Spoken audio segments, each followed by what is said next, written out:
Shalom, selamat pagi. Senang sekali kita bisa berjumpa sekali lagi di dalam hadirat Tuhan. Wah, betapa saya merasa sekali bahwa Tuhan sudah tidak tahan untuk melimpahkan kasih-Nya buat hidup kita. Karena kalau ada orang berkata, saya mencintai Tuhan, saya rindu dengan Tuhan. Saya mau beritahu buat Anda bahwa Tuhan itu jauh lebih rindu dengan Anda, dengan saya juga. Kita ini adalah manusia yang sangat dicintai Tuhan. Karena itu mari kita bawa hati kita kepada Tuhan. Amin. Kita akan nyanyikan satu lagu ini dengan kerinduan akan Tuhan. Haleluya. Basuh aku di dalam darah-Mu, anak domba.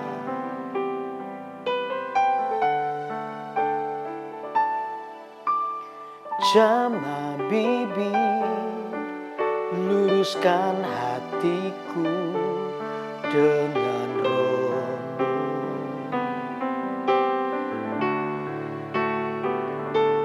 Ku rindu kemuliaan Tuhan lebih dari segala harta. Jadikan ku hamba setia kepadamu. Mari katakan lebih dari segalanya. Lebih dari segalanya,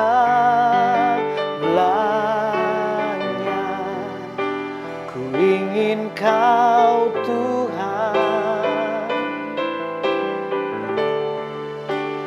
Emas, perak, dan permata tiada artinya.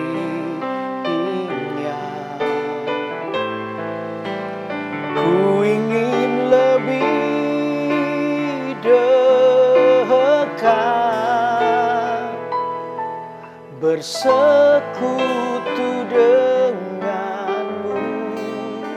Jadikan ku hamba setia kepadamu. Mari katakan ini di hadirat Tuhan. Miliki kerinduan kepada Allah. Katakan, basuh aku di dalam darah-Mu, anak domba.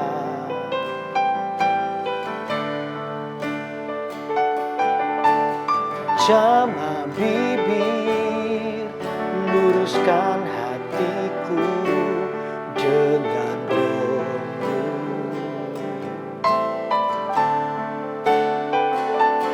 Ku rindu kemuliaan Tuhan lebih dari segala harta. Jadikan ku hamba berkenan kepadamu. Beri angkat tanganmu, katakan ini lebih dari segalanya. Lebih dari segalanya, ku ingin Kau Tuhan. Emas, perak, dan permata tiada artinya.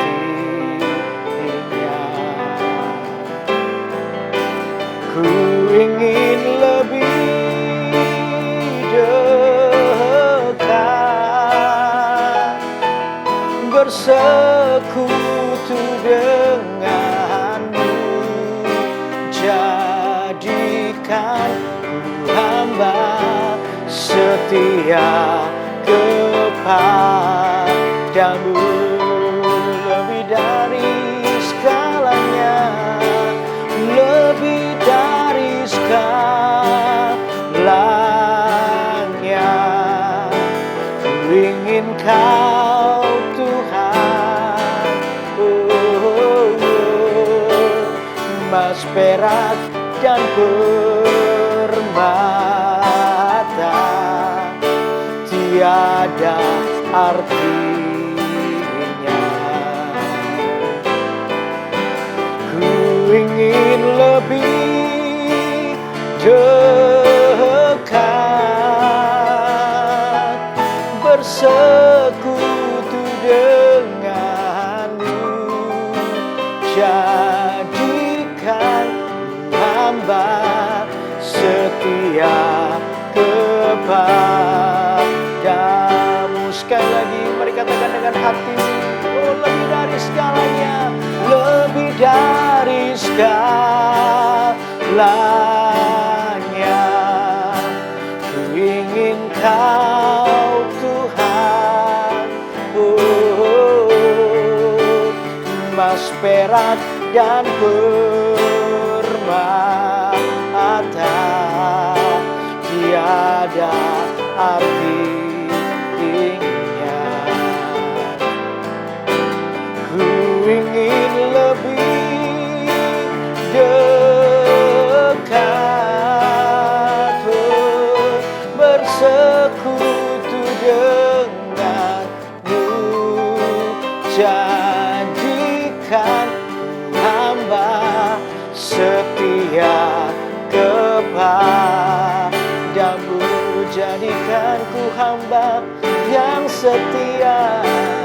Jadikan ku hamba setia kepadamu. Mari katakan sekali lagi kepada Tuhan, jadikan ku hamba. Jadikan ku hamba setia kepadamu.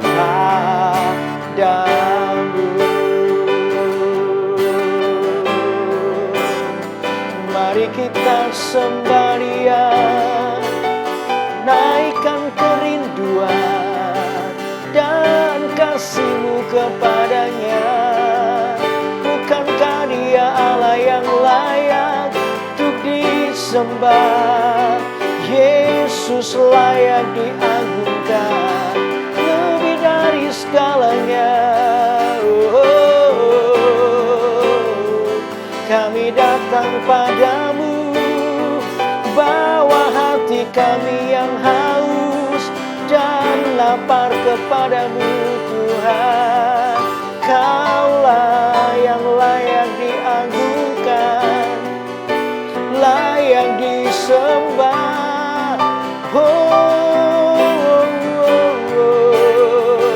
Kami menyembah-Mu Tuhan, kami meninggikan-Mu. Kiralah matakan darah-Mu, haleluya. Kiralah matakan darah-Mu, dahsyat ajaib perbuatan tangan-Mu. Kami kagum akan Engkau Tuhan, kami kagum akan perbuatan tangan-Mu. Itu yang memberi kekuatan buat hidup kami. Layaklah Engkau, layaklah Engkau. Kiralah matakan darah-Mu, haleluya, haleluya, haleluya. Kiralah matakan darah-Mu, Yesus. Oh, mari semua angkat kedua tangan-Mu, naikkan kerinduan-Mu kepada Tuhan. Bukankah Dia Allah yang layak disembah, layak dipuji, layak diagungkan. Haleluya. Terima kasih Tuhan. Hadirat-Mu di sini, hadirat-Mu di sini. Kau yang menjamah hati kami, memberikan kelegaan, penghiburan, kekuatan yang baru. Kiralah dalam mata darah dan bodoh. Haleluya, haleluya, haleluya. Thank you Lord, thank you Lord, thank you. Terima kasih Tuhan.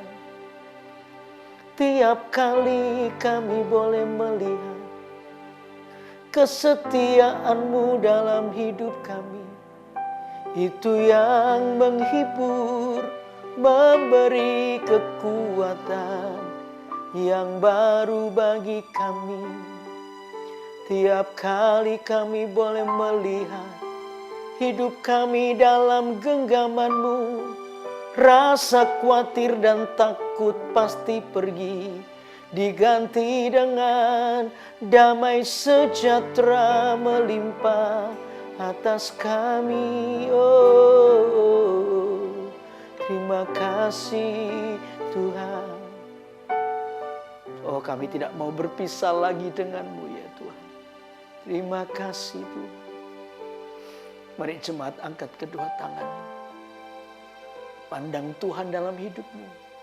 Tanggalkan semua beban dan dosa yang merintangi hidup. Sebab saudara dan saya adalah milik Tuhan. Katakan ini. Sebab aku ini milik-Mu. Aku di dalam hati-Mu.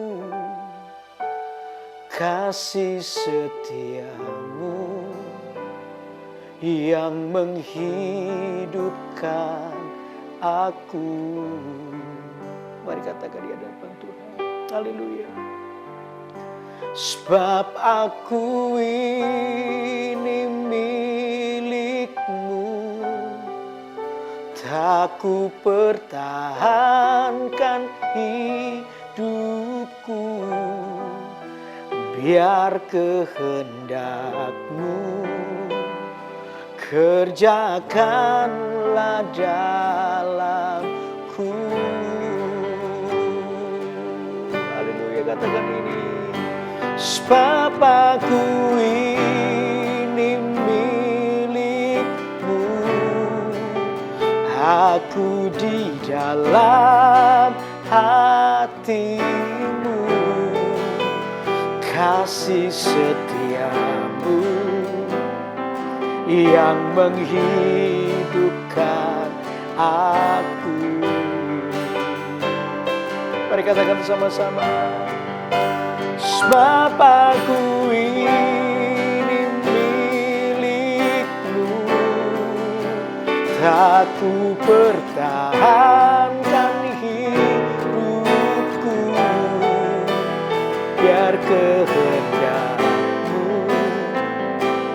kerjakanlah dalamku.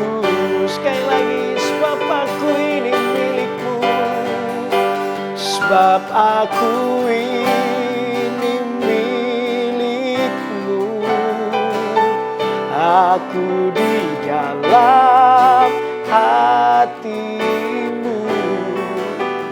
Kasih setia-Mu yang menghidupkan aku. Oh, oh, oh.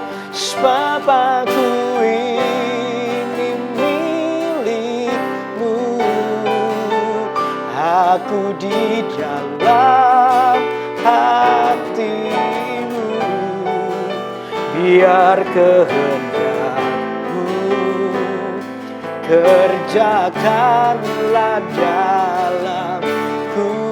Mari katakan ini. Biar kehendak-Mu kerjakan dalamku, biar kehendak-Mu kerjakanlah dalamku.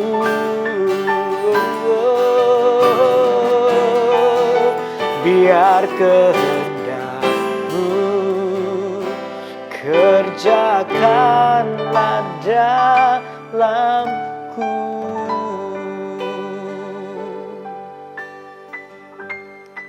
Biar ini menjadi doa kita pagi ini. Tuhan, aku ini milik-Mu. Aku ada di hati-Mu. Biar kami boleh mengerjakan kehendak-Mu di hidup kami. Tuhan yang menyempurnakannya. Sehingga apa yang baik, apa yang berkenan, apa yang mulia apa yang menyenangkan hati Allah itu yang terus kami lakukan. Tuhan, beri kami keberanian untuk semakin berani hidup bagimu. Mengikut Tuhan tidak pernah menghitung untung dan ruginya. Baik atau tidak baik, kami mau ikut Tuhan. Hari ini kami diberkati atau belum diberkati, kami mau terus mencintai Tuhan. Itu prinsip, itu nilai yang harus dibangun buat hidup kami. Terima kasih buat pagi ini ya Tuhan. Kami mau hidup di dalam Engkau. Sebentar kami mau merenungkan firman-Mu. Biar firman-Mu menjadi kekuatan yang baru menuntun hidup kami. Supaya kehidupan kami boleh menyenangkan Tuhan. Terima kasih Bapa. Kami sungguh bersuka cita oleh karena kami boleh berjumpa dengan perkataan Tuhan hidup kami. Di dalam nama Tuhan Yesus. Yang siap merenungkan firman Tuhan. Katakan sama-sama. Amin. Amin. Saya percaya hadirat Tuhan ada di rumah kita, di rumah Anda dan di tempat ini juga. Saya percaya Tuhan sungguh-sungguh rindu untuk terus menjamah hati kita. Amin. Nah, kita akan melanjutkan pembacaan Alkitab kita. Tapi sebelumnya saudara, kalau hari-hari ini Anda dalam pergumulan, ya cepat masukkan permohonan doa Anda di live chat yang telah dibuka. Nanti di ujung daripada acara ini, acara kurenungkan firman ini, saya akan berdoa buat Anda. Saya percaya bahwa sampai hari ini Tuhan masih menjawab doa kita. Amin. Jangan lelah ketika mungkin doa itu belum datang. Jangan lelah karena sebentar lagi jawaban itu akan datang dalam hidup Anda. Amin. Nah, untuk itu mari kita akan lanjutkan pembacaan Alkitab kita, saudara. Ya, di dalam Amsal pasal 30. Wow, sudah pasal 30 sekarang. Amsal pasal 30 ayat yang pertama sampai dengan yang ke-10. Kali ini kita baca 10 ayat. Ya. Amsal pasal 30 ayat 1 sampai dengan ke-10. Perkataan Agur bin Yake dari Masa. Tutur kata orang itu, aku berlelah-lelah ya Allah. Aku berlelah-lelah sampai habis tenagaku. Sebab aku ini lebih bodoh daripada orang lain. Pengertian manusia tidak ada padaku. Juga tidak kupelajari hikmat sehingga tidak dapat kukenal yang maha kudus. Siapakah yang naik ke surga lalu turun? Siapakah yang telah mengumpulkan angin dalam genggamannya? Siapakah yang telah membungkus air dengan kain? Siapakah yang telah menetapkan segala ujung bumi? Siapa namanya dan siapa nama anaknya? Engkau tentu tahu. Semua firman Allah adalah murni. Ia adalah perisai bagi orang-orang yang berlindung padanya. Jangan menambahi firman-Nya supaya engkau tidak ditegurnya dan dianggap pendusta. Dua hal aku mohon kepadamu, jangan itu kau tolak sebelum aku mati. Yakni jauhkanlah daripadaku kecurangan dan kebohongan. Jangan berikan kepadaku kemiskinan atau kekayaan. Biarkanlah aku menikmati makanan yang menjadi bagianku. Supaya kalau aku kenyang aku tidak menyangkalmu dan berkata siapa Tuhan itu. Atau kalau aku miskin aku mencuri dan mencemarkan nama Allahku. Jangan mencerca seorang hamba pada tuannya. Supaya jangan ia mengutuki engkau dan engkau harus menanggung kesalahan itu.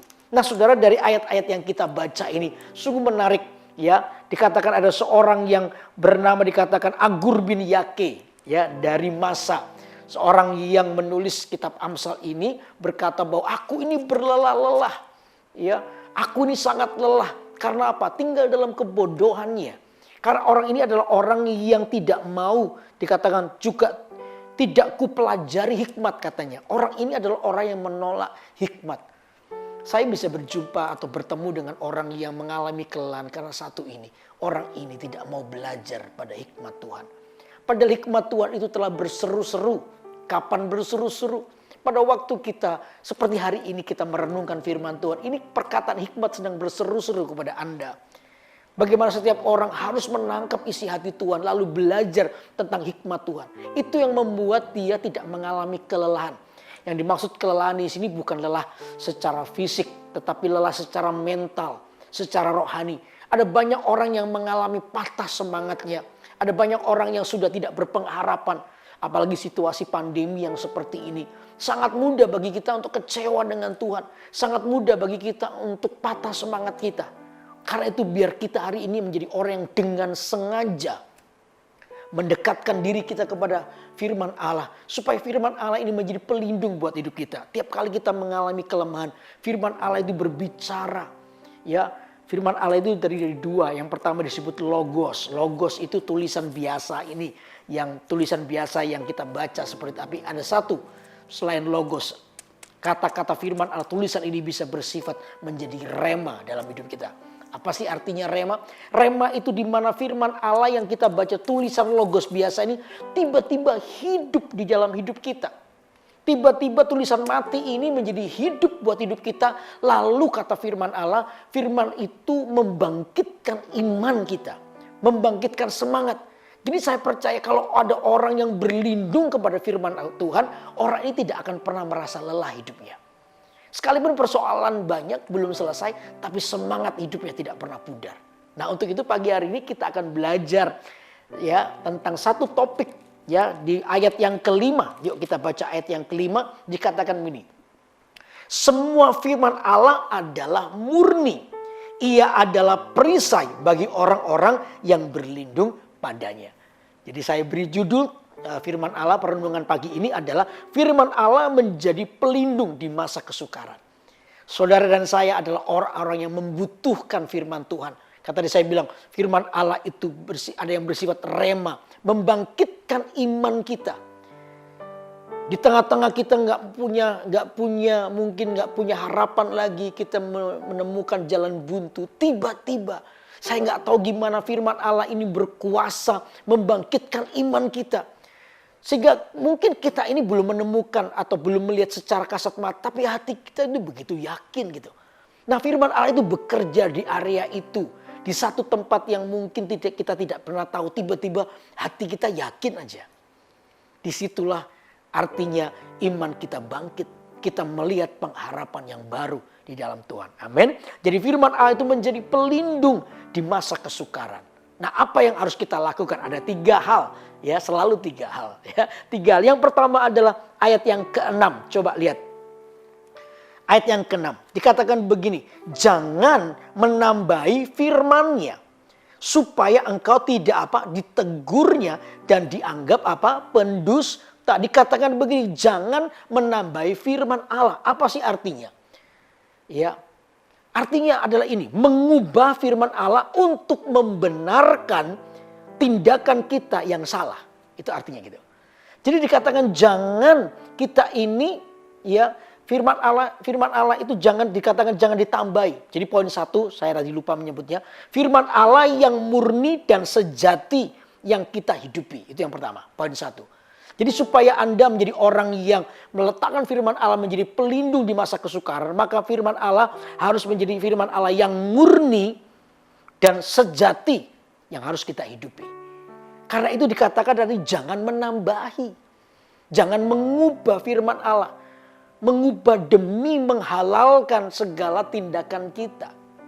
Saudara, iblis itu punya cara untuk menjatuhkan kita dengan cara apa? Memutarbalikkan firman Tuhan, menambahi firman Allah. Ya, contoh sejak awal, sejak zaman Adam dan Hawa.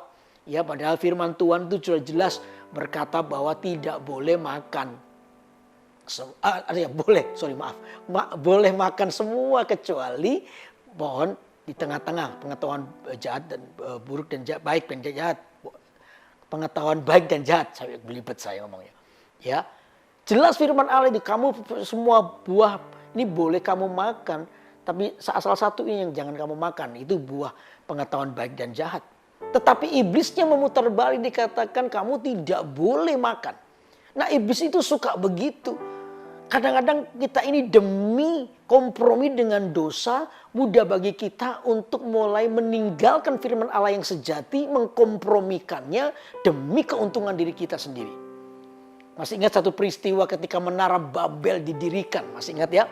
Menara Babel didirikan, ya mereka ini mencari satu nama supaya mereka tidak terserak ke seluruh bumi. Itu tujuannya Menara Babel didirikan. Padahal pasal sebelumnya dikatakan Tuhan itu memerintahkan untuk penuhilah bumi, beranak cuculah, bertambah banyaklah. Penuhilah bumi. Berarti mereka harus memenuhi bumi. Tapi keturunan Nimrod ini yang mendirikan menara Babel justru menurunkan standar firman Allah. Demi apa? Nama mereka. Makanya mereka bilang, mari kita cari nama. Mereka demi kepentingan diri mereka sendiri, mereka rela menurunkan standar firman Allah. Ini yang merupakan kekejian bagi Tuhan. Ya, di ayat tadi kita baca, dikatakan jangan menambahi firman-Nya supaya engkau tidak ditegurnya dan dianggap apa? Pendusta. Ada label pendusta, pembohong ketika seorang mulai mempergunakan firman Allah dengan salah. Karena itu pelajarilah firman Tuhan dengan benar. Beranilah hidup dengan firman Allah. Jangan kompromi dengan dosa. Jangan supaya kita ini menjadi orang yang mudah ditipu oleh setan. Sampai akhirnya kita ini menjadi orang yang meragukan firman Allah. Gara-gara firman Allah itu tidak available dengan keadaan kita. Tidak sesuai dengan keadaan kita. Lalu kita mencoba memaksa firman Allah yang harus sesuai dengan kita. No, tidak boleh. Kita yang harus menyesuaikan diri kita dengan firman Tuhan. Amin. Jangan kompromi dengan dosa. Jangan menurunkan standar firman Allah demi keuntungan pribadi. Tidak boleh. Di zaman Maleaki itu Tuhan itu pernah menyatakan keberatannya. Coba buka di Maleaki ya, coba ya, Maleaki pasal yang kedua. Ya, saya akan baca buat Anda Maleaki pasal yang kedua. Kita buka Maleaki ya. Maleaki itu agak jauh dari Kejadian ya, agak jauh. Jangan dicari dekat-dekat Kejadian, nggak ketemu. Maleaki, nanti ini kita tahan dulu di Amsal. Maleaki pasal yang kedua, ayat yang ke-7. Yuk kita baca ya. Maleaki 2 ayat yang ke-7. Dikatakan begini, ke-17. Maleaki 2 ayat 17. Kamu menyusahi Tuhan dengan perkataanmu, tetapi kamu berkata, dengan cara bagaimanakah kami menyusahi Dia? Dengan cara kamu menyangka setiap orang yang berbuat jahat adalah baik di mata Tuhan. Kepada orang-orang yang demikianlah Ia berkenan, atau jika tidak, di manakah Allah yang menghukum? Saudara, waktu itu Tuhan menyatakan keberatannya pada zaman Maleaki ini. Kenapa? Karena umat Tuhan itu menganggap bahwa kejahatan itu dianggap baik. Kapan ketika kejahatan dianggap baik? Ketika mereka beralasan dan menurunkan standar firman Allah demi menyesuaikan dengan keadaan. Saudara, firman Allah dianggap bukan menjadi sesuatu yang sakral. Karena firman Allah itu dikondisikan, ya, disamakan dengan situasi yang ada. Nah ini keberatan Tuhan, karena pada waktu itu sebenarnya keberatan Tuhan itu terhadap ini loh. Dikatakan ayat yang ke-10 ya. Perikopnya berjudul begini. Tuhan, ini Maleaki pasal 2 ya. Tuhan memarahi Israel karena kawin campur dan perceraian. Tuhan tuh memarahi Israel karena Israel itu melakukan kawin campur. Pada waktu itu dilarang. Itu karena mereka dianggap menyalahi aturan dan apa yang Tuhan mau dalam hidup mereka. Lalu yang kedua, mereka berceraian. Perceraian dianggap biasa. Makanya ayat 10 dikatakan ini. Bukankah kita sekalian mempunyai satu Bapa? Bukankah satu Allah menciptakan kita? Lalu mengapa kita berkhianat satu sama lain dan dengan demikian menajiskan perjanjian moyang kita? Yehuda berkhianat dan perbuatan keji dilakukan di Israel dan di Yerusalem. Sebab Yehuda telah menajiskan, lihat perhatikan, menajiskan tempat kudus yang dikasihi Tuhan dan telah menjadi suami anak perempuan Allah asing. Mereka telah kompromi dengan Allah asing. Mereka mulai demi hawa nafsu dan kesenangan diri mereka sendiri, mereka mulai membangun hubungan dengan Allah asing. Nah saudara, itu namanya menurunkan standar firman Allah. Dan itu sangat merupakan kekejian bagi Tuhan. Saudara, firman Allah tidak boleh diturunkan standarnya. Saudara, kita tidak bisa kompromi dengan firman Allah. Firman Allah harus menjadi bagian yang utuh dalam hidup kita. Amin. Jangan takut ketika Anda mau hidup dengan firman Tuhan. Sebab saya percaya firman Allah itu yang membela hidup Anda dan saya. Firman Allah itu yang akan menyatakan kebenarannya dalam hidup kita. Untuk itu saudara, yang pertama, poin pertama ini kembali lagi ya. Di Amsal pasal 30 tadi dikatakan jangan menambahi firman-Nya, ayat yang ke-6, supaya engkau tidak ditegur dan dianggap pendusta. Firman Allah harus menjadi firman Allah yang utuh dan sempurna sekalipun di dalam masa kesukaran. Saya percaya justru di dalam masa kesukaranmu itu adalah waktu yang paling tepat untuk Anda hidup dengan firman Tuhan. Amin. Itu yang pertama. Lalu yang kedua apa? Ayat ke-8. Perhatikan ayat ke-8. Yuk ayat ke-8 saya bacakan ya. Jauhkanlah daripadaku kecurangan dan apa? Kebohongan. Janganlah berikan kepadaku kemiskinan atau kekayaan. Biarkan aku menikmati makanan yang menjadi bagianku. Ya, lalu yang kedua apa? Dijauhkan dari kecurangan dan apa? Kebohongan. Saudara, firman Allah ini menjadi bagian yang penting di situasi ini. Karena apa? Karena kita ini apalagi ketika kita di dalam tekanan, di dalam persoalan untuk berlaku curang itu sangat-sangat mudah. Untuk berlaku curang itu kita kayak gak punya pertahanan hidup kita. Ya karena kita ini, pikiran akal kita ini, jiwa kita ini membawa kepada keinginan dosa. Nah itu yang membuat kita ini kompromi dan menurunkan standar firman Allah. Demi keuntungan pribadi, demi kita menjadi kaya, demi kita bisa membayar hutang, lalu kita ini kompromi dan berlaku curang. Itu yang Alkitab ingatkan. Jangan sampai kita ini menjadi orang yang berlaku curang dan penuh dengan kebohongan. Jagalah hatimu dan hatiku supaya kita ini tetap menjadi orang yang mengasihi Tuhan. Amin. Di dalam Alkitab itu ada seorang tokoh yang namanya Eliezer. Ya, Eliezer ini adalah hamba daripada Abraham.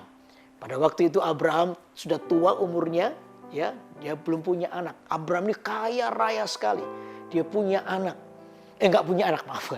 Dia enggak punya anak. Ya, dia punya harta tapi dia enggak punya anak. Nah, tradisi pada zaman itu kalau sampai seorang yang punya kekayaan lalu meninggal tidak mempunyai anak, maka hartanya itu otomatis jatuh ke tangan hamba yang dipercaya. Seorang hamba yang paling dipercaya sama dia. Nah, dalam hal ini hamba Abraham yang paling dipercaya adalah Eliezer. Mungkin satu hari ya Abraham lagi bicara dengan Eliezer. Eliezer, aku ini punya segalanya. Cuma satu, aku ini belum punya anak. Nanti kalau aku meninggal, hartaku ini kamu ambil ya. Ini sempat jadi doanya Abraham. Ya nanti orang itu yang akan dapat hartanya Abraham.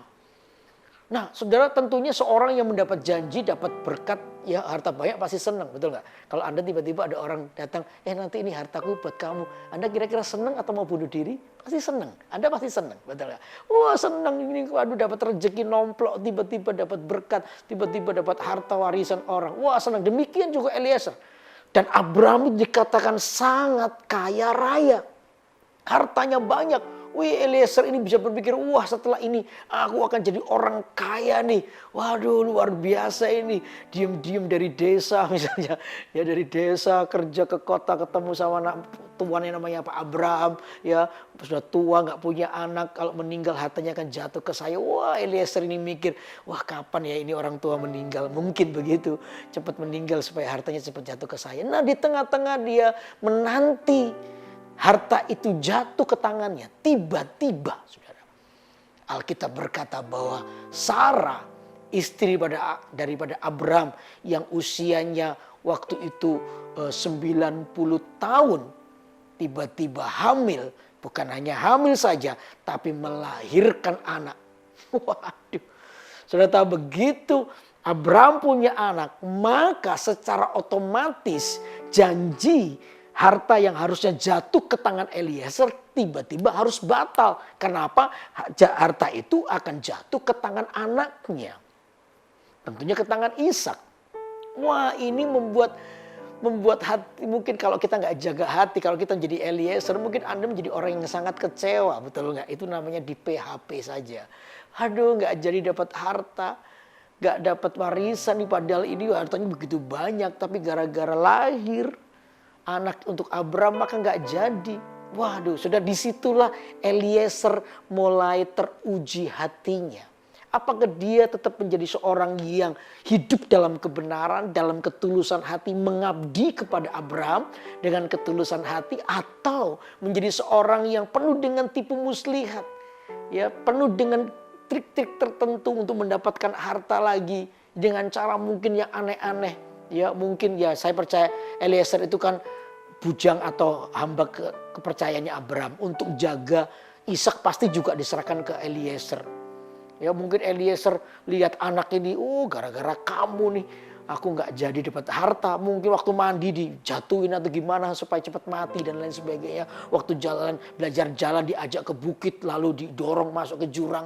Mungkin bisa begitu. Eliezer bisa merancangkan semua kejahatan demi harta kembali. Tapi Alkitab mencatat bahwa Eliezer tidak melakukannya. Saudara, Eliezer ini tidak terlalu terkenal, ya, seorang hamba tuh, seorang tokoh Alkitab yang tidak terlalu sering dibahas.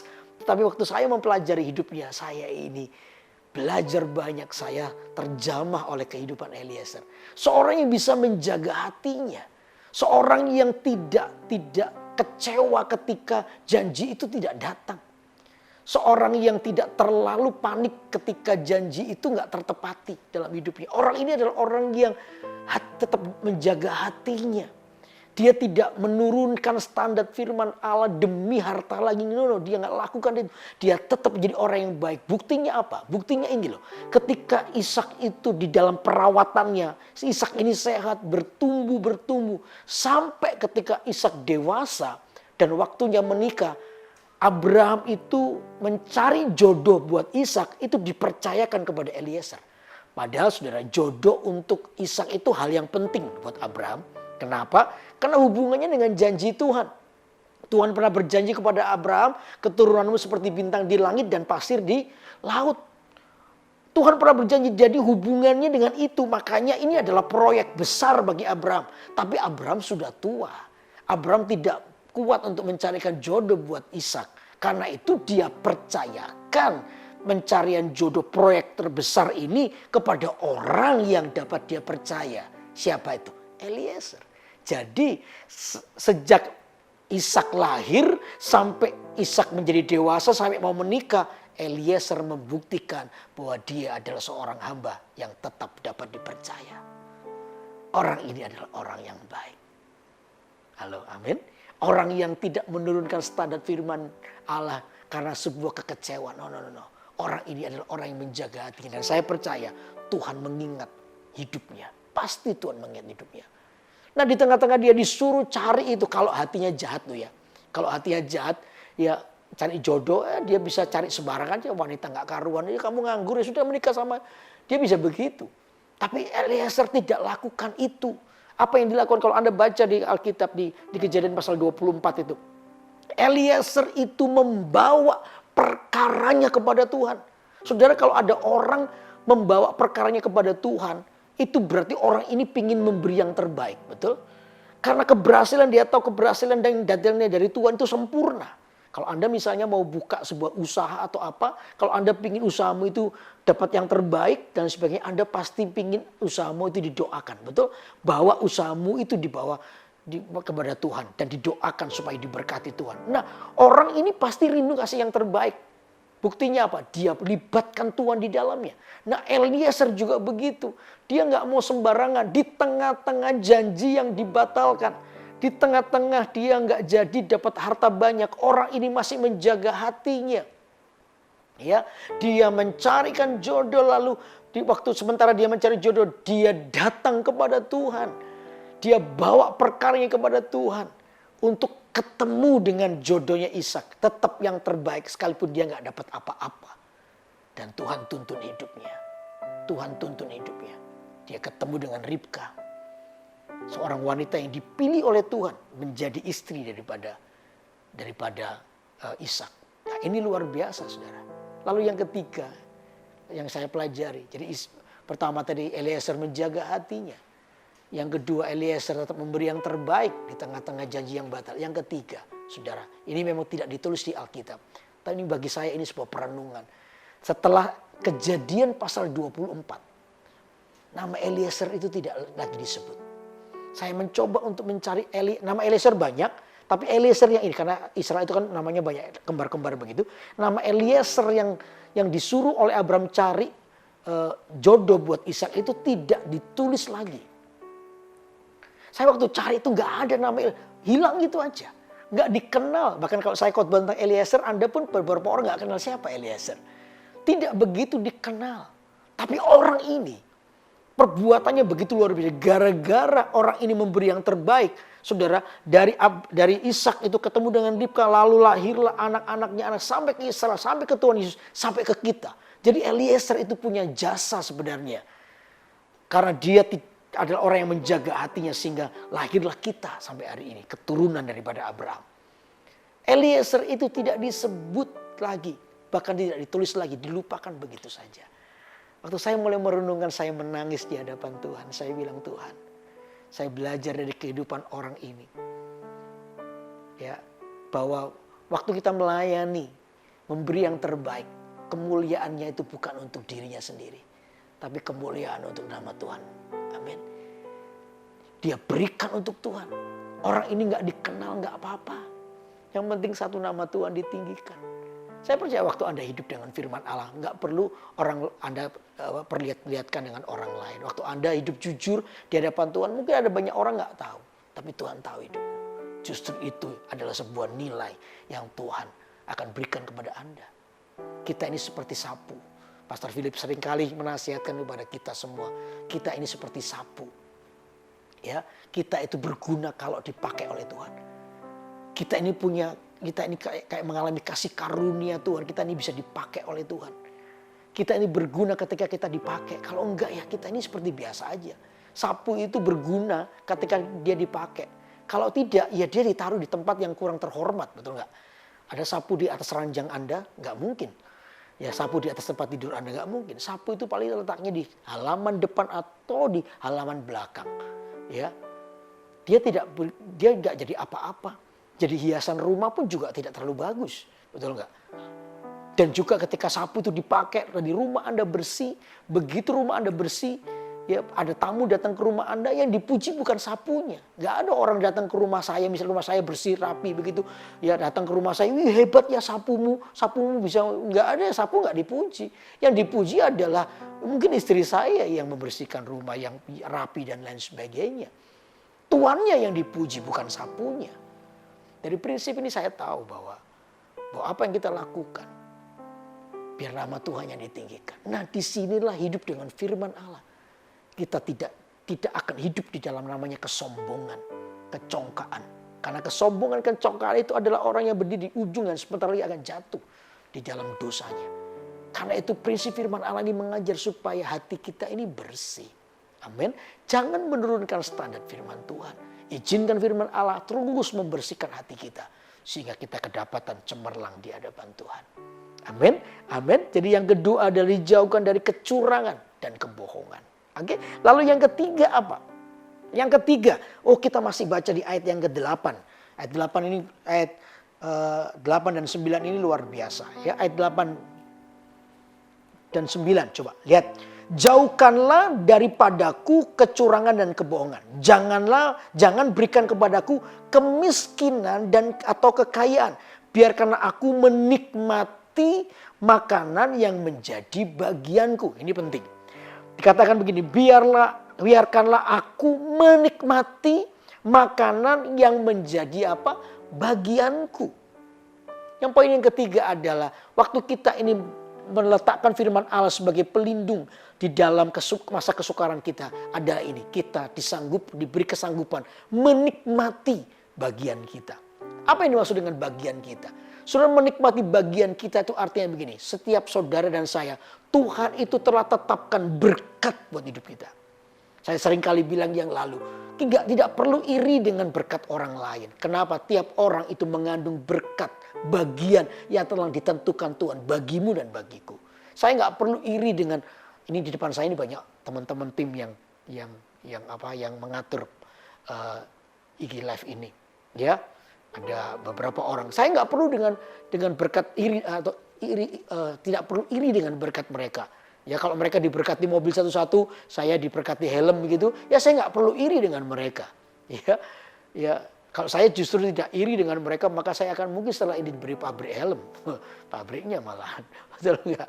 Saya tidak perlu iri karena tiap-tiap orang itu punya berkat. Nah di sini Alkitab berkata supaya kita menikmati bagian yang menjadi bagianku, kata Alkitab. Ya, sampai penulis Amsal ini berkata, jangan berikan aku kekayaan atau kemiskinan, biarkan aku menikmati. Wow, rahasia menikmati ini luar biasa. Orang yang menikmati itu akan mengalir rasa syukurnya. Orang ini akan terus bersyukur kepada Tuhan. Dia bisa menikmati hidup ini. Oke, Tuhan, aku percaya Engkau yang memberikan aku seperti ini. Aku akan menikmati. Ya, supaya dikatakan tadi, kalau aku dikasih kekayaan, kalau aku hatiku salah tadi ya. Ya, supaya kalau aku kenyang, aku tidak menyangkal Tuhan. Kenyang ini berarti juga bisa soal kekayaan. Oh, ini bukan Tuhan, ini hasil usahaku. Ini menyangkal Tuhan. Namanya Anda jatuh dalam dosa kesombongan. Anda percaya kepada kekuatanmu sendiri, sehingga itu yang membuat kita ini lupa kepada Tuhan. Berapa banyak kita seringkali lupa bahwa berkat yang ada dalam hidup kita itu adalah berkat Tuhan. Karena apa? Kita merasa bahwa ini adalah hasil usaha kita. Lalu kalau kita miskin apa? Oh, kita mencuri, lalu kita mulai mencurigai Tuhan, kita mulai tidak percaya kepada Tuhan. Itu juga salah. Makanya itu yang tepat adalah menikmati. Kalau namanya menikmati, Anda bisa lebih, ya bisa lebih pun. Kalau Anda lebih pun Anda tidak merasa sombong. Ya, karena itu berkat dari Tuhan. Kalau Anda kurang pun Anda juga tidak pernah mulai kecewa dengan Tuhan. Karena apa? Itu bagianmu nanti, justru ketika Anda menikmati atau bersyukur dari bagianmu, Tuhan akan tambahkan. Oh, begitu indahnya kalau kita ini hidup di dalam pagar firman Allah. Di masa kesukaran sekalipun kita tahu bersyukur. Amin. Kita tahu bersyukur, kita tahu bagaimana apa yang terbaik yang Tuhan kerjakan dalam hidup kita. Karena itu poin yang ketiga ini adalah menikmati bagian kita. Saudara dan saya telah ditetapkan oleh Tuhan bagian-bagian yang tidak bisa pernah diambil daripadamu. Percayalah, waktu Anda bersyukur, Tuhan itu telah menetapkan bagiannya dalam hidupmu. Karena biar pagi hari ini, saudara, kita belajar meletakkan firman Allah menjadi pelindung di masa kesukaran. Apa itu? Yang pertama, biar firman Allah itu murni dan sejati yang harus kita hidupi. Supaya kita ini tidak kompromi dengan dosa. Lalu yang kedua apa? Dijauhkan dari kecurangan dan kebohongan. Hati yang jahat. Kita menjadi orang yang terus berada di dalam kemurnian dan kejujuran. Saya percaya dari kisah tentang Eliezer, Tuhan pasti memberkati kita. Amin. Lalu yang ketiga adalah menikmati bagian kita. Itu artinya kita tetap bersyukur untuk apapun yang Tuhan lakukan. Apa yang ada di tanganmu, kata firman Tuhan. Nikmati dan syukurilah itu. Maka dari situlah Anda akan melihat betapa Tuhan akan melimpahkan yang namanya perasaan-perasaan kekayaan akan kemakmuran. Bukan bicara soal harta, tapi bicara soal hatimu yang melimpah dengan damai sejahtera. Oh, itu tidak pernah bisa dibeli. Itu yang melimpah dalam hidup kita. Di masa-masa Anda diberkati, Anda tidak pernah lupa tentang Tuhan. Bahwa Anda tahu ini adalah Tuhan. Tapi di tengah-tengah kesukaran dan kemiskinan pun Anda juga tidak pernah mencurigai Tuhan. Karena apa? Syukur itu menjadi bagian hidup kita. Karena biar pagi hari ini firman Allah menjadi pelindung di masa kesukaran dalam hidup Anda. Apapun yang Anda alami, mari kita belajar untuk hidup dengan firman Tuhan. Amin. Amin. Sebab hidup kita ini telah menjadi milik Tuhan. Mari kita angkat tangan kita sama-sama. Sebab aku ini milikmu, aku di dalam hatimu, kasih setiamu yang menghidupkan aku. Sebab aku ini milikmu. Sebab aku ini milikmu, tak ku pertahankan hidupku, biar kehendakmu kerjakanlah dalamku. Sekali lagi, mari katakan ini, sebab aku ini milikmu. Sebab aku ini milikmu, aku di dalam hatimu, kasih setiamu yang menghidupkan aku.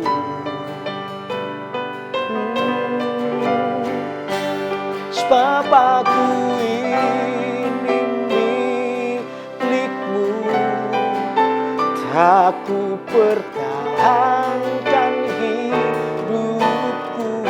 Katakan ini, biar kehendakmu kerjakanlah dalamku, biar kehendakmu, biar kehendakmu kerjakanlah dalamku. Ada seorang bapak-bapak yang hari ini Anda begitu kecewa karena Anda mulai melihat keberhasilan orang lain. Anda sempat merasa begini, Tuhan, sia-sia aku ini menjaga hatiku yang bersih. Kenapa? Karena aku melihat orang yang tidak rohani, bahkan orang yang jatuh dalam dosa, kekayaannya dari hal-hal dosa, kok bisa hidupnya enak-enak aja. Aku ini menjaga hatiku bersih, kok masih tetap susah. Ada bapak-bapak ini yang hari ini Anda mendengarkan renungan firman Allah ini ketika sepanjang hampir setengah jam saya menyampaikan firman Allah. Pertanyaan ini begitu kuat dalam hatimu. Tuhan tahu kau dalam kebimbangan. Tapi tadi Anda ingin meninggalkan atau matikan gadget Anda untuk Anda tidak mendengarkan. Tapi nggak bisa. Seolah Anda harus sepertinya mendengarkan sampai selesai. Dengar saya baik-baik. Tuhan itu ingin mengubah hatimu, sikap hatimu. Orang yang berdosa, yang berhasil sepertinya menurut pandangan manusia, berhasil karena dosa, hidup mereka makmur, kata Alkitab seperti kesakitan tidak ada mereka. Itu sebenarnya saudara, mereka itu meletakkan dirinya di tempat-tempat yang licin, yang sebentar lagi mereka akan jatuh. Jadi kita gak perlu iri dengan mereka. Saudara, nikmati apa yang menjadi bagianmu, kata Alkitab. Karena itu yang telah ditetapkan bagimu. Dan saya percaya justru karena kita bersyukur Tuhan akan tambahkan lagi. Karena ditetapkan hatimu tidak perlu iri dengan orang lain. Apalagi dengan orang-orang fasik, dengan orang-orang berdosa. Gak perlu iri. Ucapkan syukur. Kalau Bapak ada di situ, mari angkat tanganmu. Saya berdoa buat Bapak. Dalam nama Yesus sampai berdoa, Tuhan, biar Bapak ini tidak lelah untuk terus hidup dalam kebenaran. Untuk terus hidup dalam kesucian-Mu. Tuhan, angkat beban hatinya. Dia tidak terfokus kepada orang lain. Tapi hamba berdoa biar dia terfokus kepada kasih-Mu. Sehingga perasaan cukup menikmati bagiannya. Itu ada dalam hidupnya. Sehingga hidupnya jauh lebih ringan. Nanti Tuhan akan tambahkan lagi, Tuhan. Tambahkan kasih-Mu. Tambahkan berkat-Mu dalam hidupnya. Sehingga orang ini bisa kuat di dalam Engkau. Kita hamba berdoa sekarang di dalam nama Yesus. Aku angkat segala bentuk kecemburuan. Aku angkat segala bentuk iri hati dalam nama Yesus. Diganti dengan rasa cukup, bersyukur dalam nama Yesus. Biar Tuhan yang menjamah hati Bapak ini. Haleluya, haleluya. Terima kasih ya Tuhan, terima kasih. Ada seorang istri yang hari ini Anda menangis. Beberapa hari ini Anda menangis terus. Karena Anda sedang berdoa buat suamimu yang tidak pulang-pulang. Bahkan berita terakhir Anda tahu suamimu berselingkuh dengan orang lain. Dan itu cukup menyakitkan hatimu. Hatimu hari ini berkecamuk dengan marah, kecewa. Tapi hari ini Anda mendengar firman Tuhan. Dengar saya baik-baik. Tuhan mendengar doamu ibu. Tuhan mendengar keluh kesahmu. Serahkan hatimu kepada Tuhan. Biarkan Tuhan mengambil alih hidupmu sekarang. Di dalam nama Yesus. Tuhan gantikan segala bentuk kesesakan, tekanan, perasaanmu menjadi sebuah kelegaan. Sekalipun mungkin belum dilihat hasilnya. Tapi paling tidak Anda menang di dalam hatimu. Sehingga namanya bersukacita.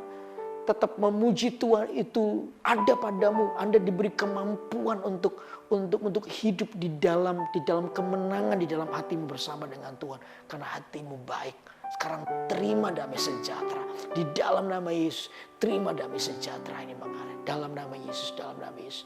Ada seorang bapak yang mengalami gusi yang bengkak. Bahkan ada agak nanah begitu di gusi ini. Dengar saya baik-baik sekarang. Terima kesembuhanmu di dalam nama Yesus. Terima kesembuhan itu sekarang. Mengalir sekarang di dalam nama Yesus. Tuhan pulihkan Terima kasih Tuhan. Di dalam nama Yesus kami bersyukur Tuhan. Engkau Allah yang memulihkan.